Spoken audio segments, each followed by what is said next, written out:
Hello friends, मैं जय किशन पांडे आपका अपने इस यूट्यूब चैनल पे बहुत बहुत स्वागत करता हूँ। जैसा कि हम संविधान की विशेषताओं के बारे में पढ़ रहे थे और इसका फर्स्ट पार्ट मैंने ऑलरेडी अपलोड कर दिया है। और अगर आपने अभी तक वो फर्स्ट पार्ट नहीं देखा है तो पहले आप वो फर्स्ट पार्ट देखिए और उसके बाद ये सेकेंड पार्ट देखिए, ठीक है। उसमें हमने संविधान की 4 विशेषताओं के बारे में अध्ययन कर लिया था, पढ़ लिया था। और उसमें हमने मैंने आपको बहुत अच्छे तरीके से बताया था कि क्या क्या विशेषताएं हैं संविधान की, ठीक है। तो उससे आगे का पार्ट हम यहाँ पे देखेंगे। और लेकिन उससे पहले अगर आप वीडियो पहली बार देख रहे हैं तो चैनल को सब्सक्राइब जरूर कीजिएगा, वीडियो को लाइक जरूर कीजिएगा और कमेंट करके मुझे जरूर बताइएगा कि आपको वीडियो कैसे लग रहे हैं, है ना। और अपने दोस्तों तक शेयर जरूर कीजिएगा दोस्तों, ताकि मेरे को और ज़्यादा मोटिवेशन मिल सके और वो भी इससे नॉलेज गेन कर सकें, ठीक है। तो अपने फ्रेंड्स का भी हेल्प कीजिए, मेरा भी हेल्प कीजिए, वीडियो शेयर जरूर कीजिए दोस्तों, ठीक है। तो देखते हैं कि संविधान की कौन कौन सी विशेषताएं यहाँ पे थी, ठीक है। तो सबसे फर्स्ट हम लोग जो इसमें देखेंगे वो है सरकार का संसदीय स्वरूप, ठीक है।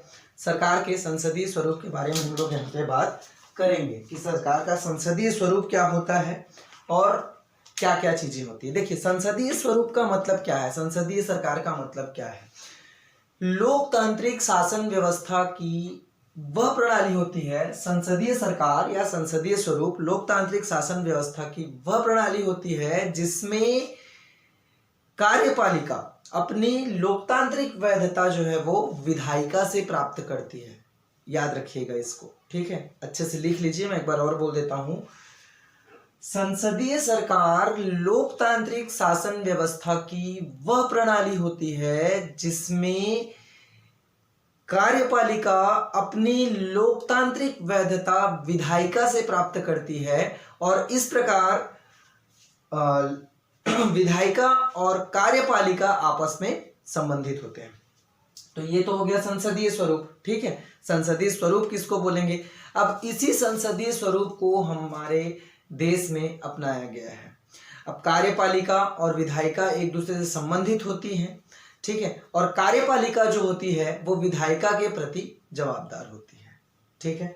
कार्यपालिका जो होती है वो किसके प्रति जवाबदार होती है, विधायिका के प्रति जवाबदार होती है।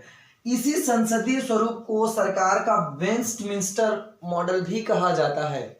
वेस्टमिंस्टर क्या है, वेस्टमिंस्टर ब्रिटेन में एक जगह है जहां पे ब्रिटेन का संसद मौजूद है, संसद उपस्थित है।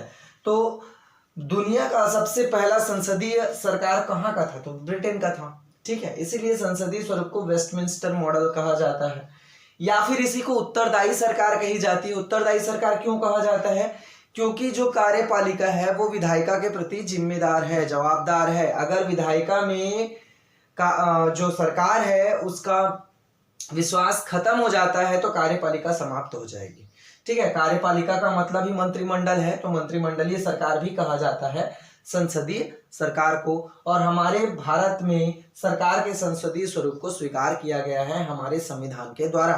तो हमारे संविधान की एक विशेषता ये भी हो गई कि यह संविधान भारत में सरकार के संसदीय स्वरूप को बताता है, ठीक है। तो संसदीय स्वरूप क्या हो गया, वेस्टमिंस्टर मॉडल क्या है, ये सभी मैंने आप सबको बता दिया,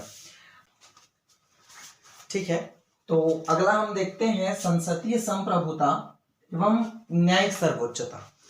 देखिए, भारतीय संसद की संप्रभुता का जो विषय है वो ब्रिटेन की संसद से जुड़ा हुआ है और न्यायिक सर्वोच्चता का जो विषय है वो अमेरिका से जुड़ा हुआ है।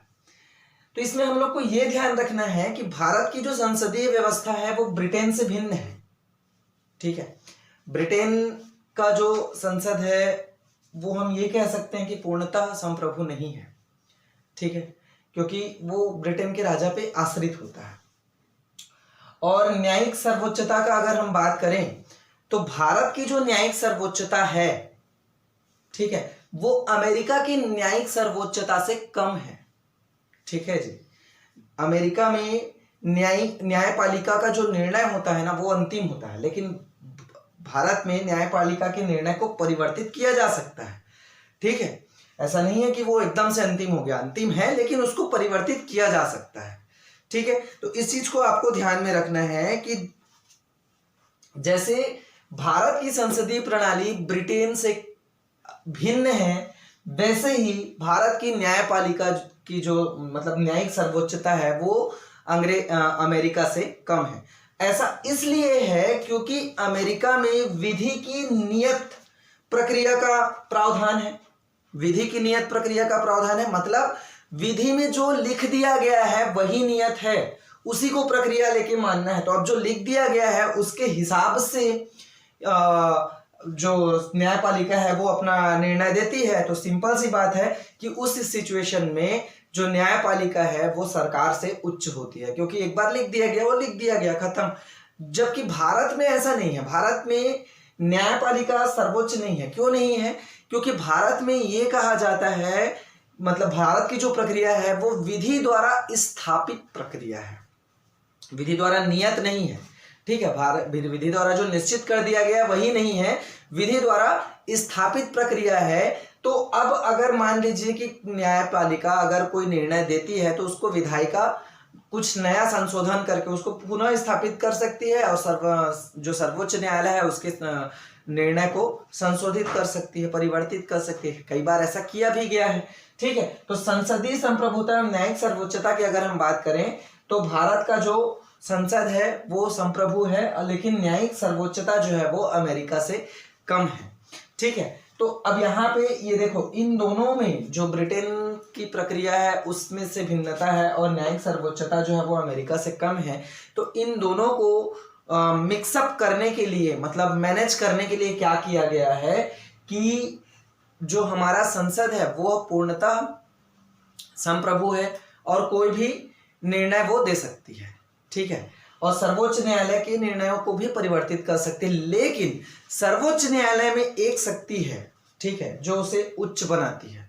और वो शक्ति क्या है कि सर्वोच्च न्यायालय अपने न्यायिक समीक्षा के माध्यम से संसद द्वारा बनाए गए कानूनों को असंवैधानिक घोषित कर सकती है। मतलब संसद द्वारा बनाए गए कानूनों की संवैधानिकता को जांचने का जो काम है, संवैधानिकता को परखने का जो काम है, वो सर्वोच्च न्यायालय को मिला हुआ है।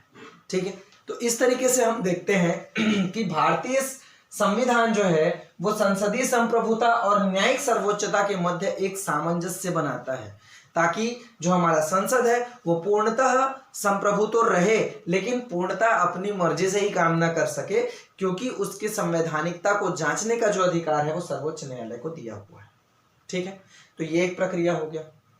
इसके बाद है एकीकृत एवं स्वतंत्र न्यायपालिका। देखिए, एकीकृत न्यायपालिका कहने का मतलब क्या है? एकीकृत कहने का मतलब है कि केंद्र स्तर या राज्य स्तर कहीं पे भी आप चले जाइए, ठीक है, तो जो सर्वोच्च न्यायालय है उसने अगर एक डिसीजन दे दिया तो वो सभी राज्यों में सभी जगह के न्यायालयों पर वो डिसीजन वैसा ही लागू होगा। मतलब जो न्याय व्यवस्था है वो पूर्णतः एक रूप से ही चलती है। ठीक है, अगर कहीं पे चोरी करने के लिए जो प्रावधान केंद्र स्तर पे है वही प्रावधान राज्य स्तर पे है, वही प्रावधान ब्लॉक स्तर पे है, तो वो हम हमेशा जो है वो एक जैसा ही रहता है। तो इसको बोलेंगे हम लोग एकीकृत न्यायपालिका। एक तरीके के ही निर्णयों का ये लोग क्या करते हैं? पालन करते हैं। अब स्वतंत्रता की अगर हम बात करें तो स्वतंत्रता के लिए, न्यायपालिका की स्वतंत्रता के लिए बहुत सारे प्रावधान किए गए हैं। जैसे एक नियम है, ठीक है, कि कोई सर्वोच्च न्यायालय का अगर न्यायाधीश है तो उसकी नियुक्ति के बाद उसके वेतन वगैरह में कटौती नहीं किया जा सकता।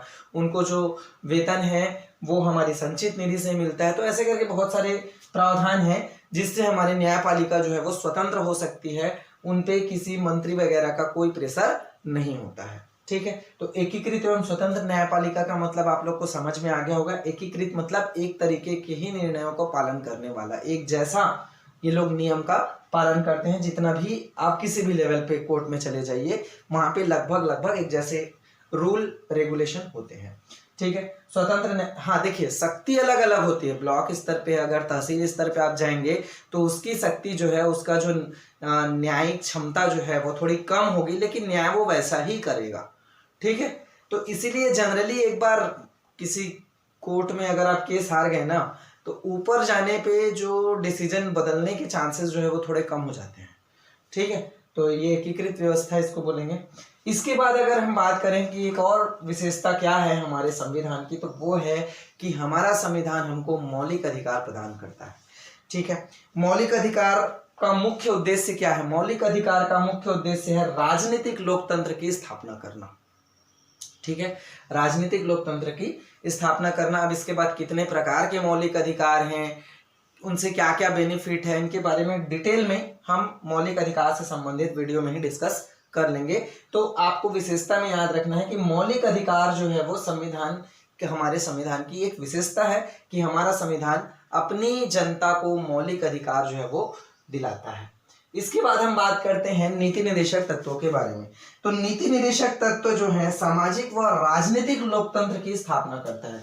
ठीक है, इसको याद रखिएगा। नीति निर्देशक क्या है? सामाजिक और आर्थिक लोकतंत्र। ठीक है, सामाजिक और आर्थिक लोकतंत्र की स्थापना करता है। देखिए, नीति निर्देशक तत्व सरकार को ये बताते हैं कि उनको क्या क्या करना है।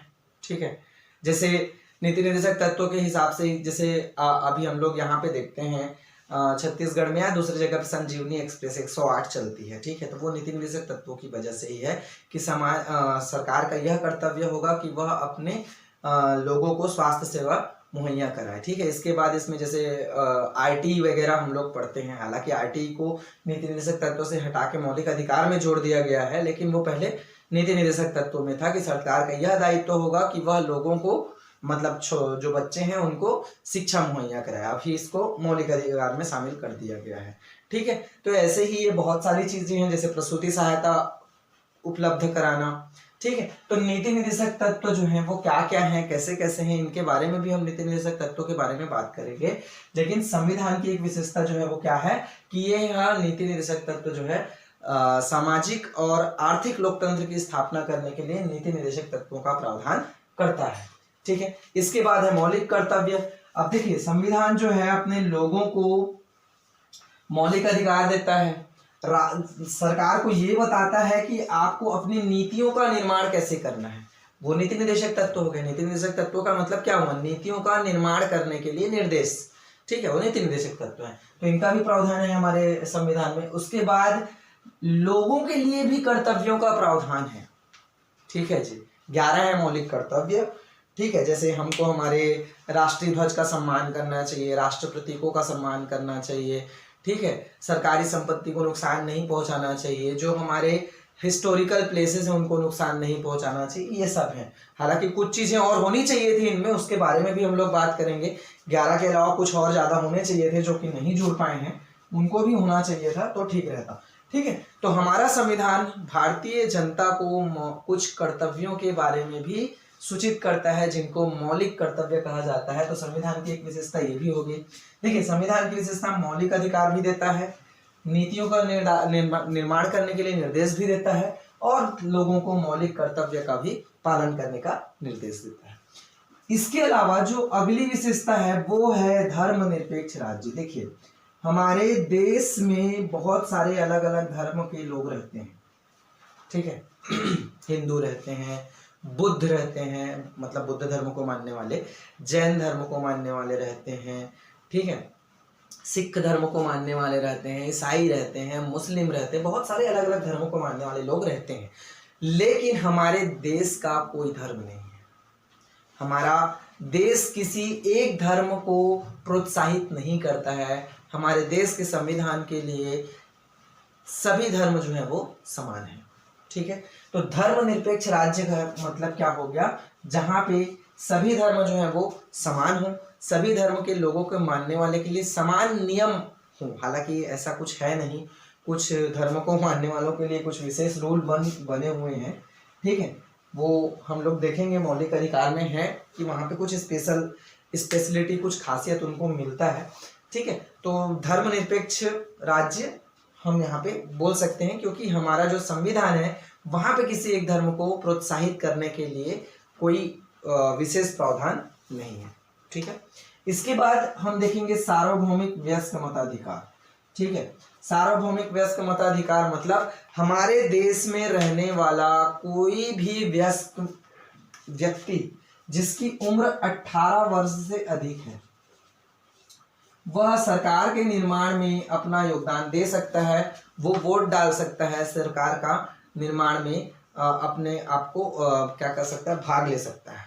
ठीक है, चुनाव लड़के ही भाग नहीं लिया जाता, अगर आप मतदान करने जाते हैं तो भी आप सरकार निर्माण में पार्टिसिपेट कर रहे हैं। ठीक है, तो ऐसा नहीं सोचना है कि कोई एक चुनाव लड़ रहा है वही पार्टिसिपेट कर रहा है। अरे आप पार्टिसिपेट कर रहे हो, आप उसको वोट दे रहे हो ना, या उसको वोट नहीं दे रहे हो, आप डिसाइड कर रहे हो कि वो पहुंचेगा कि नहीं पहुंचेगा, मतलब आप भाग ले रहे हैं, आप वहां पे चुनाव कर रहे हैं। ठीक है, तो इस चीज को समझना है कि 18 वर्ष से अधिक की कोई भी व्यक्ति, चाहे वो किसी भी धर्म का हो, जाति का हो, नस्ल का हो, पढ़ा लिखा हो, अनपढ़ हो, गरीब हो, अमीर हो, कोई भी हो, कोई भी इंसान जो भारत का नागरिक है और 18 वर्ष से अधिक की उसकी आयु है, वो क्या कर सकता है, पार्टिसिपेट कर सकता है, मताधिकार, मत दे सकता है चुनाव में, है ना, और अपने देश के जो विधि निर्माता हैं उनका चयन कर सकता है। ठीक है, तो ये सार्वभौमिक वयस्क मताधिकार प्रदान करता है हमारा संविधान, ये भी एक विशेषता है। इसके अलावा एक विशेषता और आप लिख सकते हैं, वो है एकल नागरिकता। ठीक है, एकल नागरिकता को भी लिख सकते हैं। तो एकल नागरिकता कहने का मतलब क्या है कि हमारे पूरे देश में पहले जम्मू कश्मीर के लिए अलग कुछ प्रावधान था, लेकिन आज मतलब वर्तमान में वो भी एक ही हो गया है। ठीक है, तो पूरे देश के लिए एक ही नागरिक है, आप चाहे जम्मू कश्मीर के हों, चाहे नागालैंड के हों, चाहे सिक्किम के हों, ठीक है, चाहे गोवा के हों, चाहे छत्तीसगढ़ के हों, चाहे मध्य प्रदेश के हों, आप भारत के नागरिक हैं, आप किसी एक राज्य के नागरिक नहीं हैं। ठीक है, राज्य बाद में आएगा, पहले आप भारत के नागरिक हैं। जैसे आप लोग आधार कार्ड देखते हैं ना, उसमें भारत सरकार लिखा हुआ रहता है, छत्तीसगढ़ सरकार या आपके राज्य का नाम का उल्लेख नहीं रहता है। ठीक है, तो इस चीज को याद रखना है कि हम जो नागरिकता ग्रहण करते हैं वो भारत की नागरिकता ग्रहण करते हैं, किसी राज्य विशेष की नागरिकता नहीं ग्रहण करते हैं। ठीक है, तो ये हमारे संविधान की कुछ विशेषताएं थी दोस्तों। ठीक है, अब बताइएगा कि इसमें आपको कौन सी विशेषता बहुत अच्छी लगती है। ठीक है, और वीडियो कैसा लगा ये आप मुझे कमेंट करके जरूर बताइएगा। और फिर से एक बार वही बात कि अगर आपने अभी तक मेरे चैनल को सब्सक्राइब नहीं किया है तो प्लीज़ सब्सक्राइब कीजिए। ठीक है, वीडियो को लाइक कीजिए और कमेंट करके मुझे बताते रहिए कि कैसा लग रहा है वीडियो। ठीक है, और साथ ही साथ अपनी पढ़ाई भी करते रहिएगा दोस्तों। ठीक है, तो पढ़ते रहिए, सीखते रहिए, मेरे वीडियोस देखते रहिए। Thank you.